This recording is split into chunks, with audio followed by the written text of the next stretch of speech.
Hello guys, ഇന്നാണ് എൻ്റെ programme day. അപ്പം ഞങ്ങൾ ഇവിടെ നിന്ന് റെഡിയായി ഓഡിറ്റോറിയത്തിലേക്ക് പോകാൻ പോവാണ്.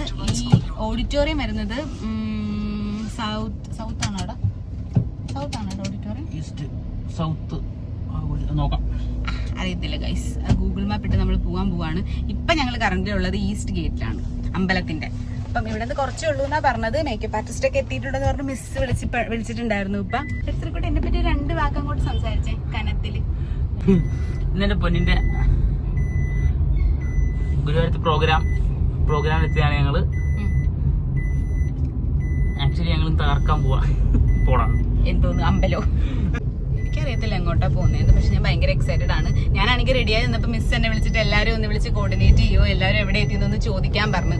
ആക്ച്വലി ഞാൻ അപ്പം ഇറങ്ങിയിരുന്നെങ്കിൽ പോലും ഞാൻ ഓഡിറ്റോറിയത്തിൽ എത്തുമായിരുന്നു. പിന്നെ ഞാൻ ഈ കോർഡിനേഷൻ പരിപാടി ചെയ്തുകൊണ്ട് ഇപ്പൊ എല്ലാവരും ഓഡിറ്റോറിയത്തിലെത്തി, ഞാൻ മാത്രമാണ് ലേറ്റ് ആയിരിക്കുന്നത് ഗൈസ്. അതെന്താണ് അങ്ങനെ സംഭവിച്ചതെന്ന് എനിക്ക് മനസ്സിലായില്ല. റെഡിയായി ആദ്യം ഇറങ്ങാൻ നിന്നത് ഞാനായിരുന്നു. പക്ഷെ കോർഡിനേഷന്റെ ഭാഗമായി ഞാൻ ലേറ്റ് ആയി. ബാക്കി എല്ലാവരും ഇപ്പൊ അവിടെ എത്തിയിട്ടുണ്ടെന്നാണ് എന്റെ ഒരു ഓർമ്മ. മിസ് ഇപ്പോട്ട് ഗ്രൂപ്പിലിട്ടു എവിടെയെന്ന് ചോദിച്ചു എന്നോട്. അന്ന് ലാസ്റ്റ് മിസ് എന്നോട് ചോദിച്ചു ശില്പ എവിടെ, ബാക്കി എല്ലാവരും ഇവിടെ എത്തിയിട്ടുണ്ടല്ലോ എന്ന്. ഞാൻ കോർഡിനേറ്റ് ചെയ്തുകൊണ്ടാണ് അവരെല്ലാവരും അവിടെ എത്തിയത്. മിസ്സിന് അറിയില്ലല്ലോ അല്ലേടാ. സെറ്റാക്കി. നമ്പീശിൻ്റെ വീട് എന്ന് പറഞ്ഞിട്ടുള്ളൊരു ഓഡിറ്റോറിയത്തിലായിരുന്നു ഞങ്ങൾക്ക് മേക്കപ്പ് പറഞ്ഞിട്ടുണ്ടായിരുന്നത്. അപ്പോൾ അവിടെ തൊട്ടടുത്താനുള്ളൊരു റെസ്റ്റോറൻറ്റിൽ കയറി ഞങ്ങൾ ഇങ്ങോട്ട് ബ്രേക്ക്ഫാസ്റ്റ് കഴിച്ചിട്ടാണ് മേക്കപ്പ് ചെയ്യാനിരുന്നത്. ഞങ്ങൾ ചെന്നപ്പോൾ 4 മേക്കപ്പ് ആർട്ടിസ്റ്റുകളായിരുന്നു ഉണ്ടായിരുന്നത്. അപ്പോൾ 2 പേര് ഹെയർ സെറ്റ് ചെയ്യും, 2 പേര് മേക്കപ്പ് ചെയ്യാനായിരുന്നു ചെയ്തുകൊണ്ടിരുന്നത്. അപ്പോൾ ഞാൻ ആദ്യം പോയിരുന്നത് മേക്കപ്പ് ചെയ്യാൻ വേണ്ടിയായിരുന്നു.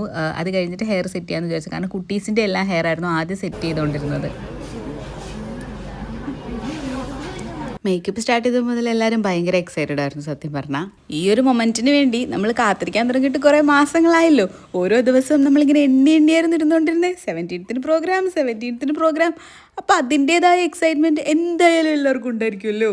അതിൻ്റെ ഇടയിൽ കുട്ടികളെയൊക്കെ പിടിച്ചിരുത്തിയിട്ട് ഒരു ട്രാൻസിഷൻ വീഡിയോ ചെയ്യാൻ ഞാൻ നോക്കിയെങ്കിലും മേക്കപ്പ് കഴിഞ്ഞിട്ടുള്ള ലുക്ക് എടുക്കാൻ പറ്റാത്തത് കൊണ്ട് അതവിടെ ഫ്ലോപ്പായി പോയായിരുന്നു. ഐ മേക്കപ്പ് ഒക്കെ ചെയ്യുന്നത് ചുമ്മാ കണ്ടുകൊണ്ടിരിക്കാൻ തന്നെ ഒരു പ്രത്യേക രസമായിരുന്നു കേട്ടോ. അവരത്രയും പെർഫെക്ഷനായിട്ടായിരുന്നു നമ്മുടെ ഐയിലാണേലും ഐബ്രോസ് ആണേലും എല്ലാം ചെയ്തുകൊണ്ടിരുന്നത്. ഐ മേക്കപ്പ് കഴിഞ്ഞുകൊണ്ടേ ഞാൻ നേരെ ഓർണമെൻറ്റ്സ് സെറ്റ് ചെയ്യാനാണ് കേട്ടോ പോയത്. ഓർണമെൻറ്റ്സ് എന്ന് വെച്ചാൽ നമ്മുടെ ഹെഡ്സെറ്റും അതുപോലെ നമ്മുടെ ഹെയറിൽ റിലേറ്റഡ് ആയിട്ട് വരുന്ന പൂവ് അതുപോലുള്ള കാര്യങ്ങളൊക്കെ ആയിരുന്നു അടുത്ത് സെറ്റ് ചെയ്യാൻ പോയത്.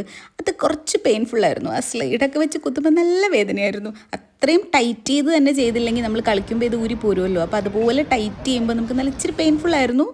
അന്നത്തെ ദിവസം ഫുൾ എൻ്റെ കൂടെ ഉണ്ടായിരുന്നത് ഇമ്പുമായിരുന്നു കേട്ടോ. ഞാൻ ടെൻഷൻ അടിക്കുമ്പോഴാണെങ്കിൽ പോലും എന്നെ കാമാക്കാനായിട്ട് അത്രയും സപ്പോർട്ടീവായിട്ട് എൻ്റെ കൂടെ നിന്നത് പുള്ളിയായിരുന്നു. മേക്കപ്പിൻ്റെ പാർട്ട് കഴിഞ്ഞതിന് ശേഷം എല്ലാവരുടെയും ബ്ലെസ്സിങ്ങോടുകൂടി സ്റ്റേജിലേക്ക് കയറുക എന്നതായിരുന്നു അടുത്ത ചടങ്ങ്.